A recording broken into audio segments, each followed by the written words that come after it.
take your seats. You are not going to want to miss this conversation. Hi, everybody.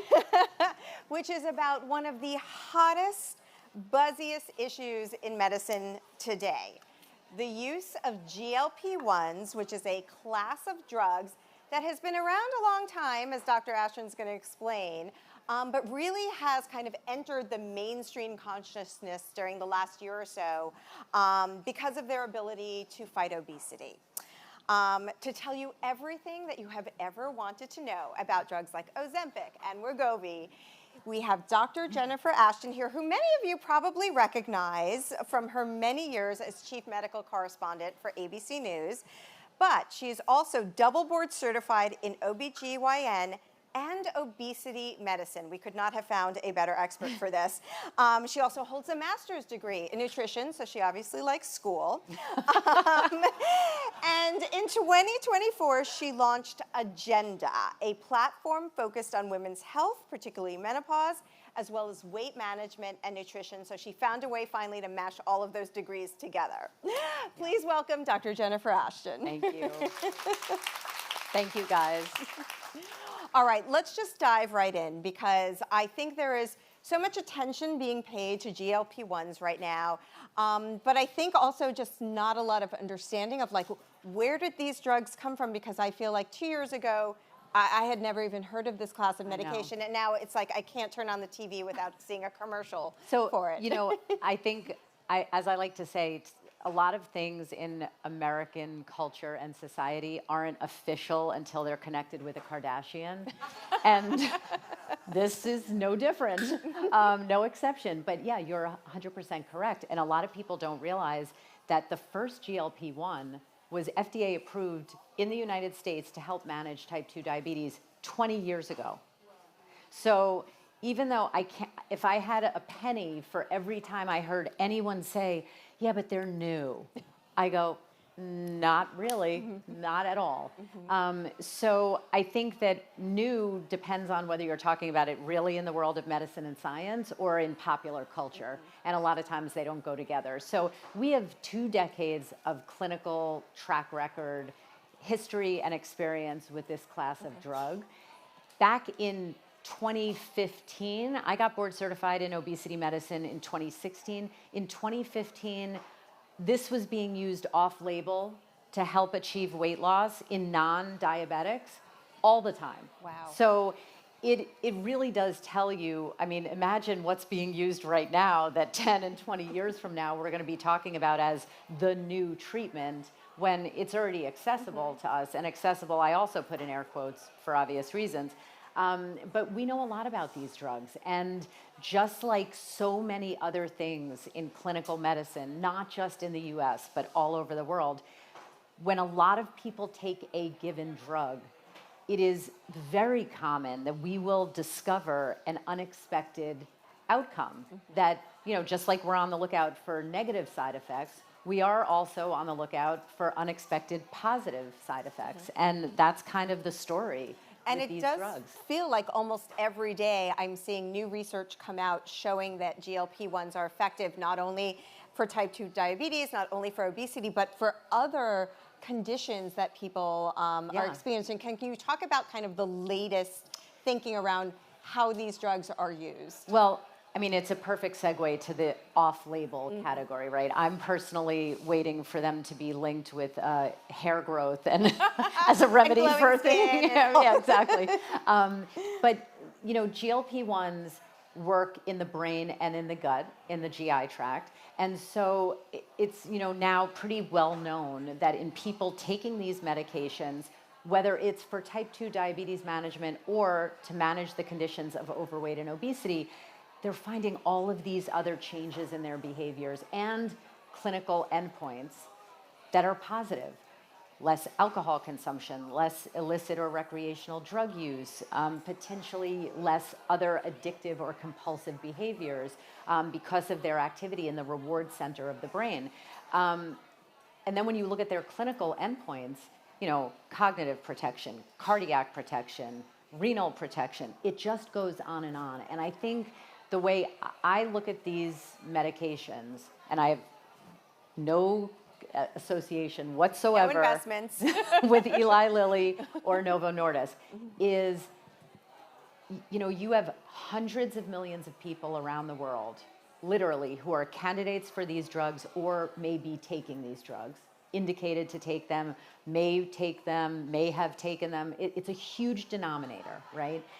When you look at that many people, it's very important that you have your mind trained, as a physician should, on two very important kind of lanes. One is, even the rare side effect, when the denominator gets big, will show up in a greater number, right? That's basic math. If you say something happens 1 in a million times, any of us would be like, oh, 1 in a million, that's nothing. Well, if 10 million people are taking a drug, now you're going to see 10 people who have that rare side effect. So you just keep doing the numbers, and I think that's really important to help with perspective and insight and interpretation of the scare headlines, of which there are many, right? This rare side effect. Okay, we get it, it's rare. But if 100 million people are taking a drug, it's not going to be so rare. The other important thing on the flip side of that is that when you talk about its potential use for these other issues that you brought up, recognize that starts in the off-label domain. That starts in the domain of a healthcare provider or physician saying, I know you don't have type 2 diabetes, and maybe you don't meet the criteria of overweight or obesity, but I'm going to talk to you about the potential use of this drug. And by the way, it could be any drug, right? To get a certain outcome. If I were in the addiction field, 1,000%, I would be considering an off-label use of one of these medications in a patient who's tried other things and is still struggling with addiction, because the risk-benefit analysis and stratification would be worth it.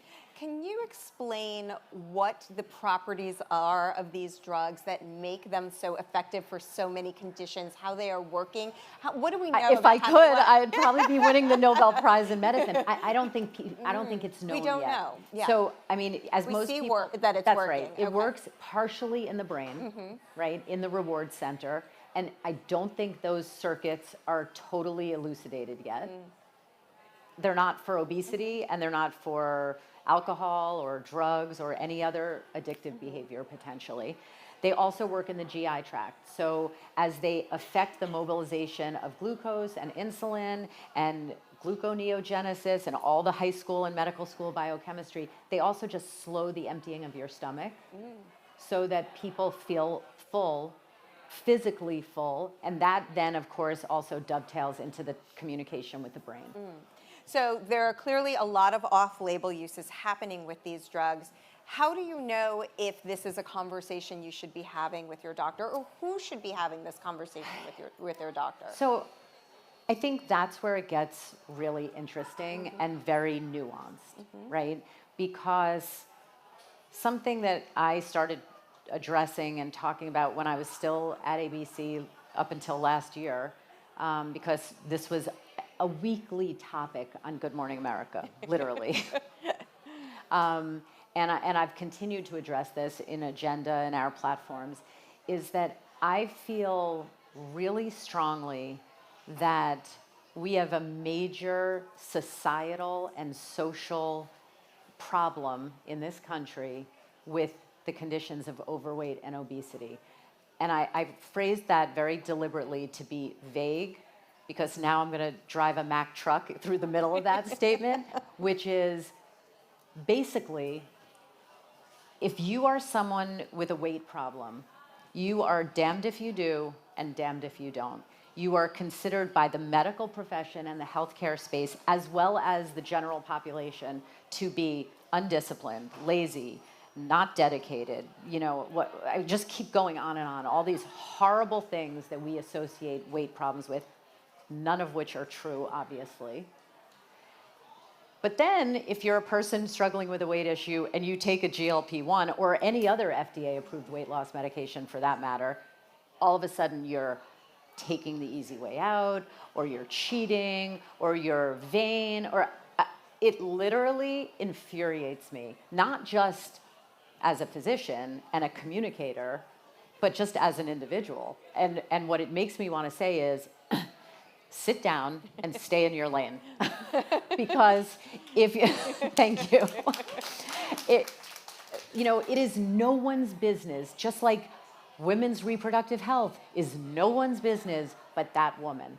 This is no different. And what I've been watching for years, and this would happen at ABC, and just like I'm sure it happens everywhere, at every major media outlet, we cover a topic, and then people who are covering it, as soon as the cameras are off or the pens are down or the laptop is shut, people are like, ugh, and then they start with the comments. I think it's outrageous, and I think it's inappropriate, it's outdated, it's hurtful, I just could go on and on. We know conclusively, and by we I mean people in the field of obesity medicine, that anyone who is dealing with the conditions of overweight and obesity, it is a complex, multifactorial disease. It is not eat more carrots, do more exercise, you won't have a weight problem. It is metabolic, it's hormonal, it's genetic, it's environmental, it's behavioral. In some cases, it's a consequence of being on other medications that person has to be on. Antidepressants, blood pressure, seizure. The list goes on and on, right? And so even doctors, and I always start in my own backyard, who talk to a patient who's overweight or obese and says, yeah, you just have to, what are you eating? I have been working with and taking care of patients with obesity for 20 years. I have never once, hundreds if not thousands of patients, never once met a person dealing with a weight problem who says, well, I start my day with 17 donuts, and then I roll up to Chick-fil-A, and I have, a couple of chickens and waffles and fries and some soda, and then I have a couple of pizza. No one does that.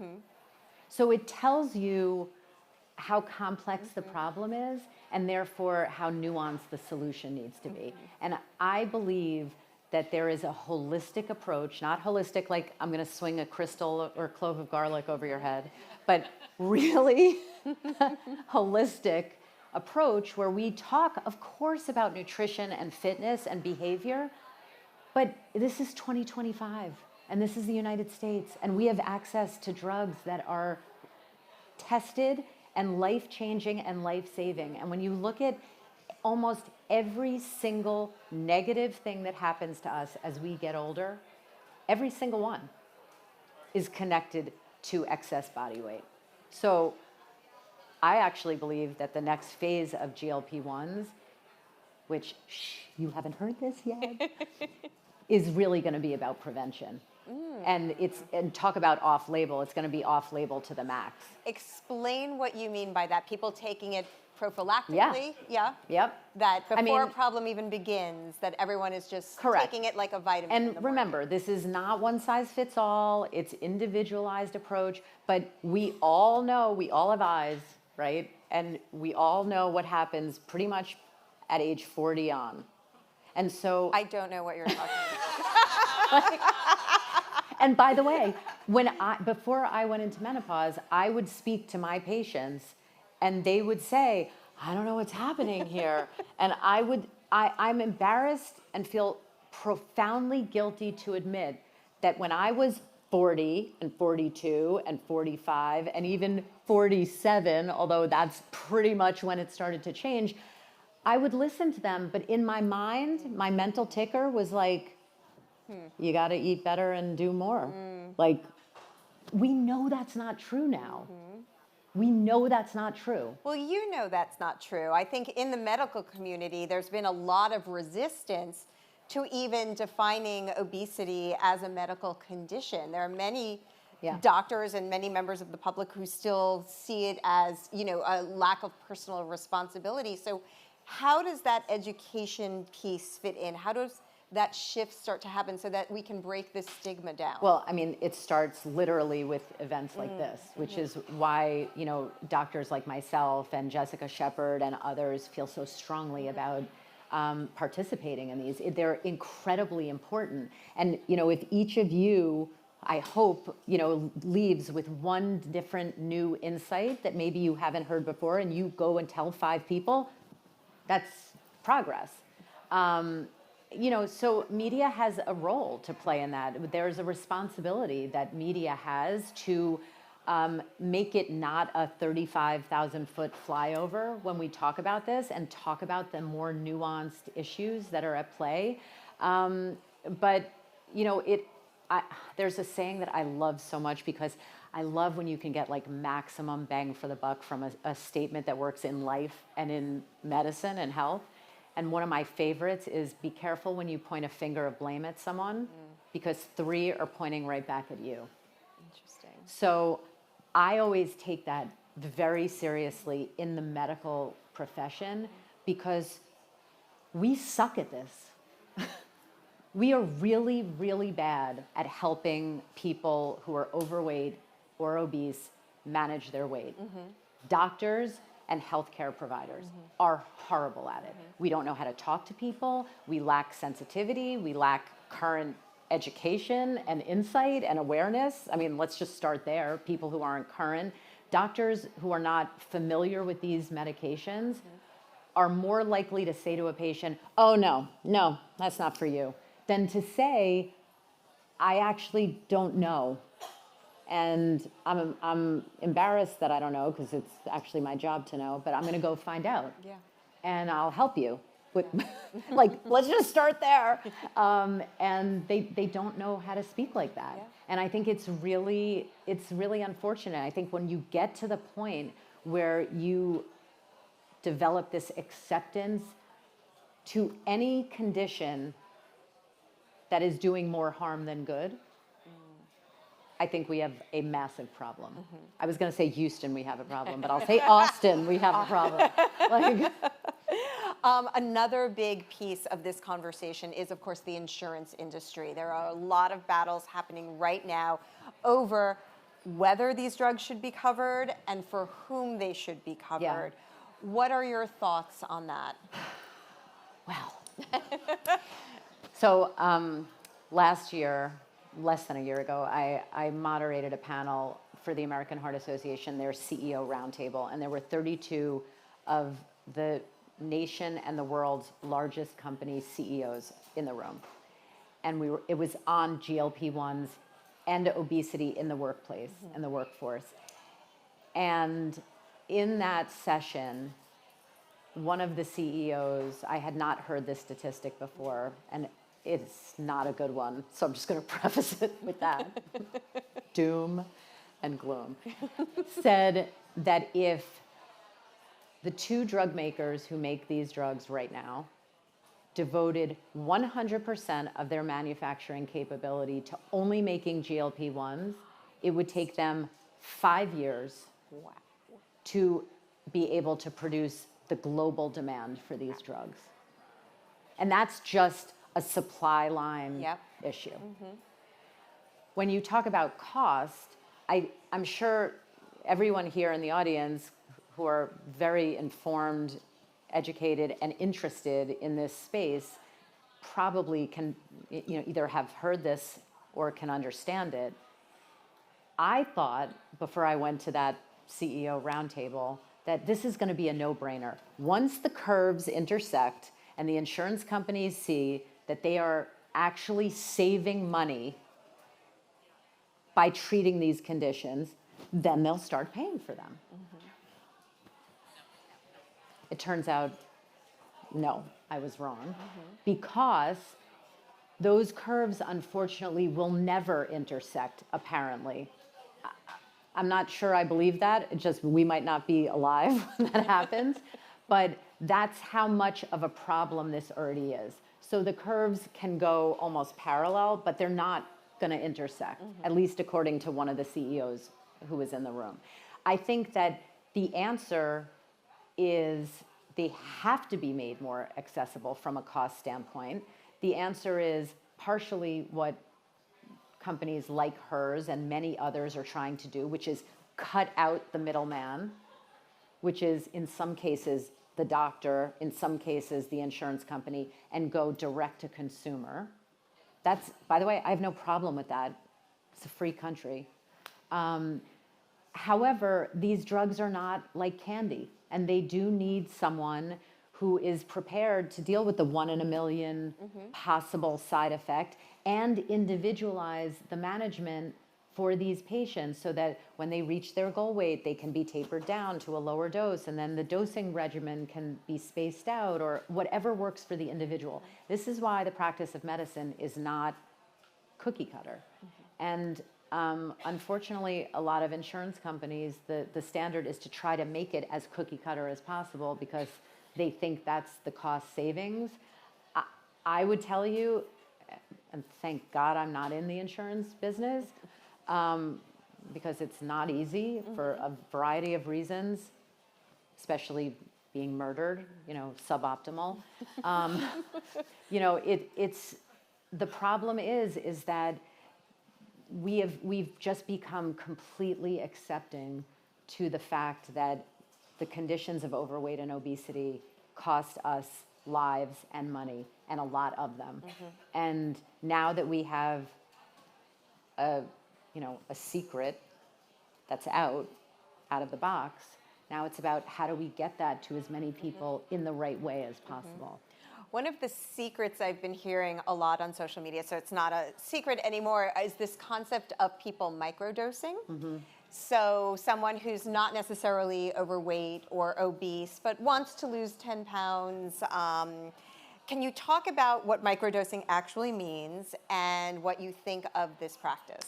So I used to have a joke with one of my producers at Good Morning America about mushrooms and microdosing, and I would say to her, what is this? It seems like everyone, you hear these stories like moms in the suburbs, people in Hollywood, everyone's microdosing, psychedelic mushrooms. What is going on with that? And she goes, yeah, they're not microdosing. They're just dosing. And I kind of think of this in the same way because, first of all, there's no standard medical definition for that when it comes to these drugs, right? So for some people, that may mean taking the lowest dose and never going up. For some people, that may mean just like you're making a lasagna, instead of making a pound, you're making a half a pound, taking half a dose, depending on what drug you're using. I mean, listen, this is why I repeat what I just said. It's great that they're out there and accessible, but someone who is a professional with experience needs to be guiding a person if they choose to do those things, and have a discussion with them about what are the risks of doing it, what are the risks of not doing it, what are the benefits of doing it, and what are the benefits of not doing it.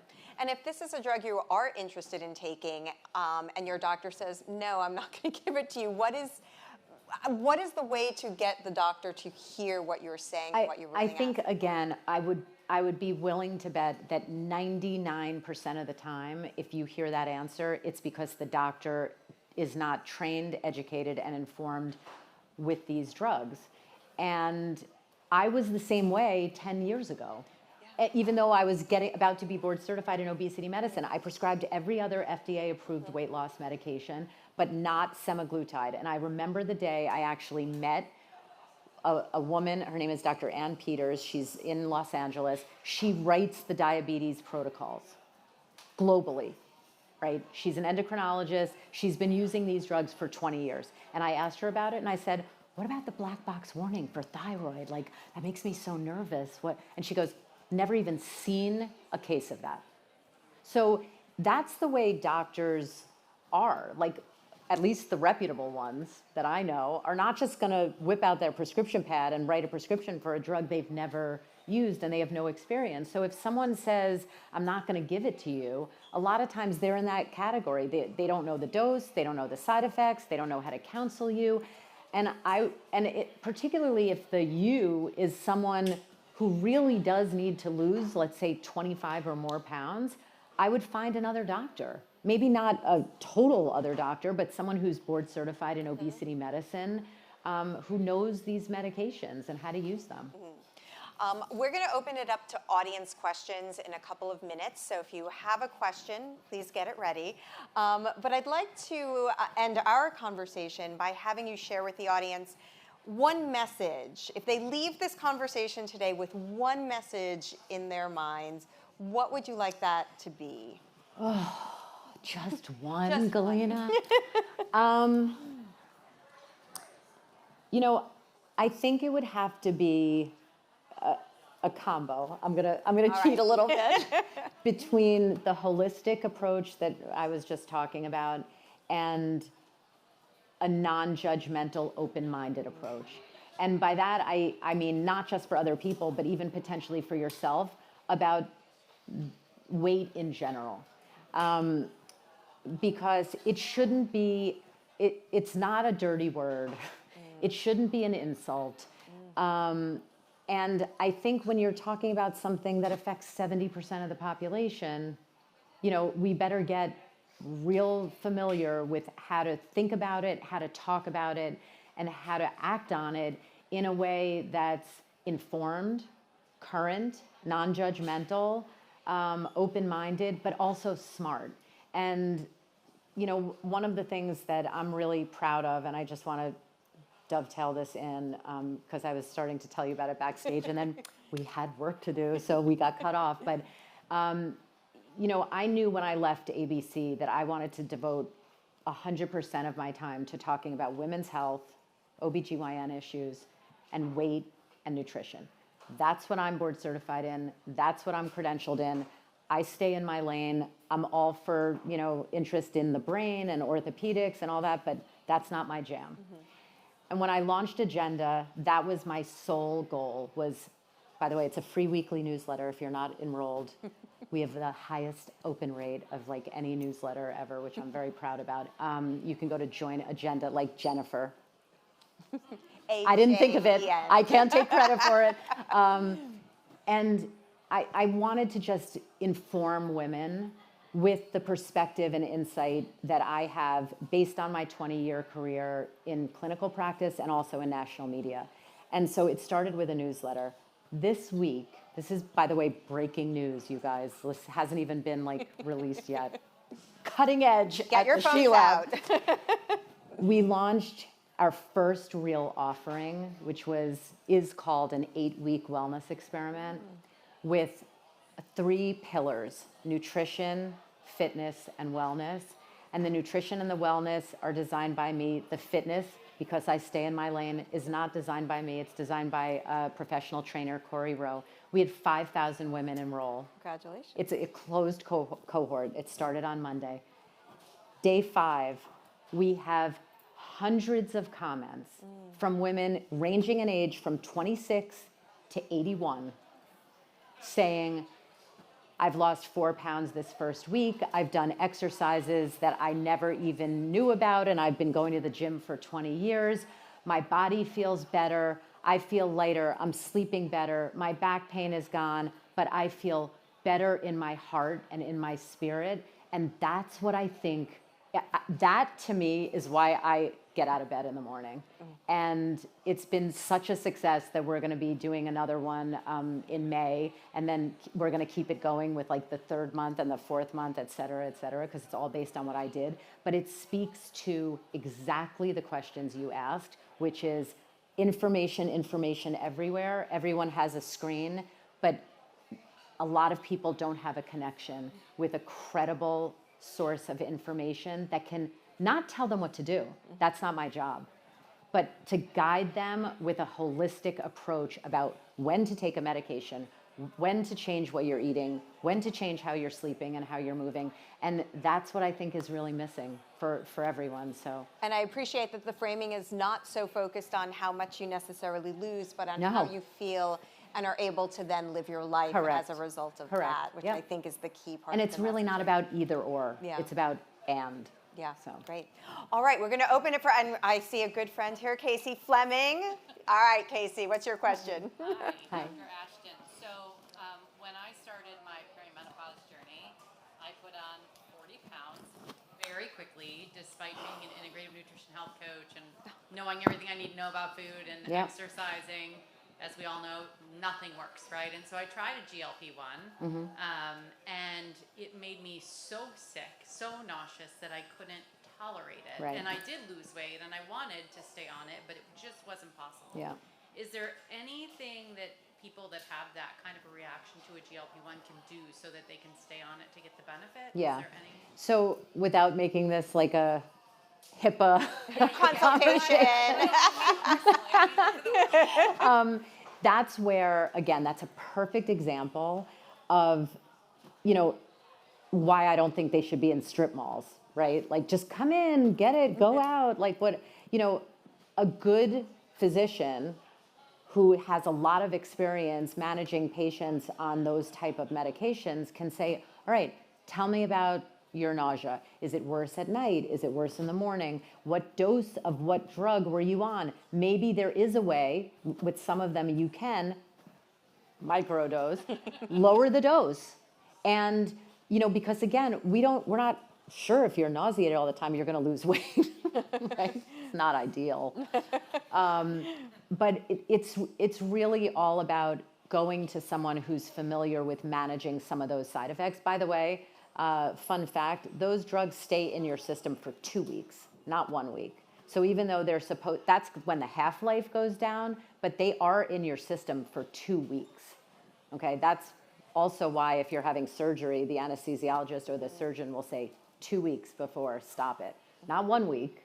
So I would have started to say, that's when you really want to work with someone and say, okay, maybe if you're feeling super nauseated, instead of dosing it every week, let's dose it every 2 weeks, or maybe even 2.5 weeks, or let's go down to an even lower dose, or let's give it to you and then here's some anti-nausea to, you probably never got to the point where you were acclimated to it. And unfortunately that happens a lot. Great, thank you. Oh my gosh, so many questions. Okay, I'm gonna go to you next over here.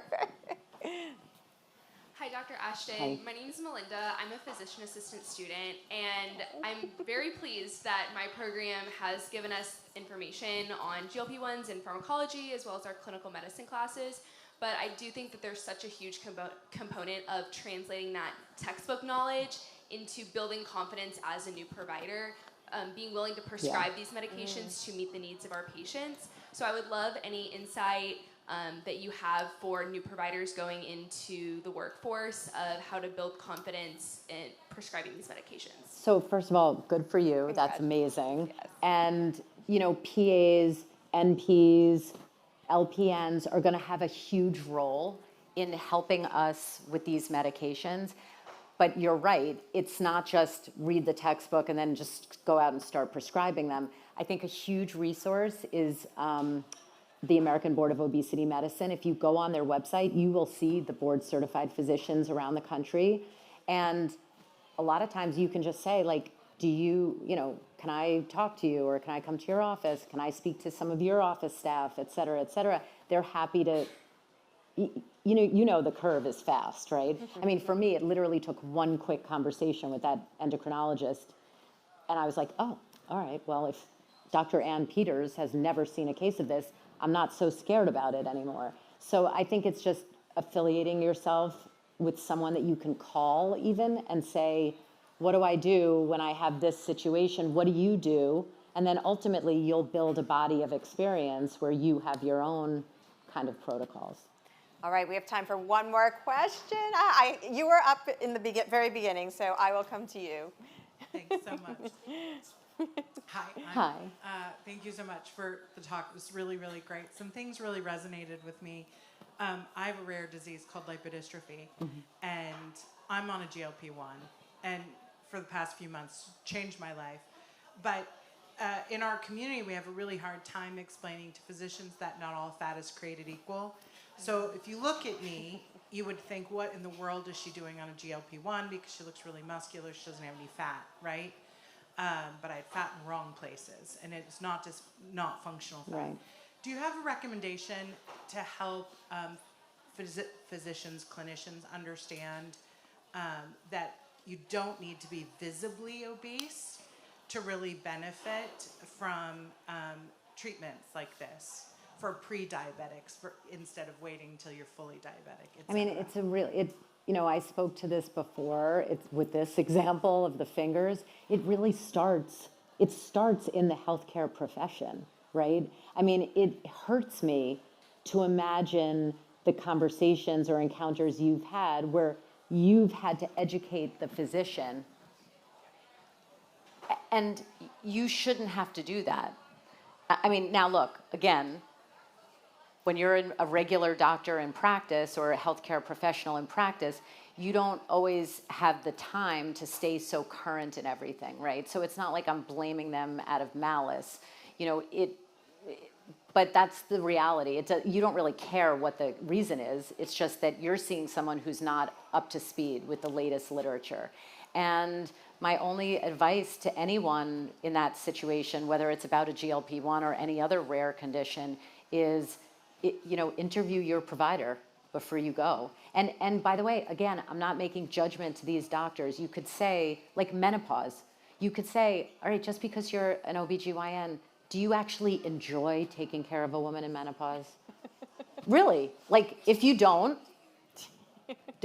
you're not the doctor for me, right? And I think that's a good place to start. And by the way, Jen did tell me I could plug my newsletter. As I said, it's free. We cover these issues literally every week in Join Agenda. So we're really proud of the newsletter content, and it's available to you guys. And if you have an idea, you can always say, like, could you do an article on this? We're happy to do that. It's one of the most fun things about it. So. Well, clearly this is a topic we're going to continue talking about, but thank you, Dr. Ashton, Thank you. for the incredible information, for being here today. Thank you. Thank you all.